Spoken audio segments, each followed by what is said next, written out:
Hello hi, আমি makeup artist Tania দেব। আজকে আবার তোমাদের সাথে 24 নভেম্বরের ব্রাইডাল স্টোরি শেয়ার করতে আয়া পড়লাম।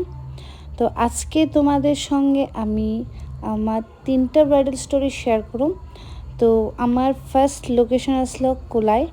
তো দেখো মৌসুমীর তোমার আশীর্বাদ লুক সবাই দেখছো। আজকে ওর ব্রাইডাল লুকটা দেখানো কেমন হয়েছে সবার কাছে রিকোয়েস্ট একটু কমেন্ট করে জানাও, খারাপ হয়েছে কি ভালো হয়েছে সবাই সাজেস্ট মানে কমেন্ট আমার খুব দরকার। তো ওইখানে শেষ করে আমি বাইরে গেলাম আমার সেকেন্ড লোকেশনে। আমার সেকেন্ড লোকেশন হলো সালেমা, প্রপার সালেমা না, কচু ছড়া থেকে একটু ভিতরে। তো আমি বললাম আমার সেকেন্ড লোকেশনের টাইমটা একটু শর্ট আসলো, যার কারণে আমি আগের ভিডিও নিতে একদম ভুলে গেছি গা। তো তাড়াতাড়ি করে আমি আমার ব্রাইড রেডি করে নিলাম। রেডি করে তার ফাইনাল লুকটাও কেমন হয়েছে সবাই জানাইবা। একদম সিম্পল এবং সোবারের মধ্যে রাখছে, এত হেভি কিছু রাখছি না।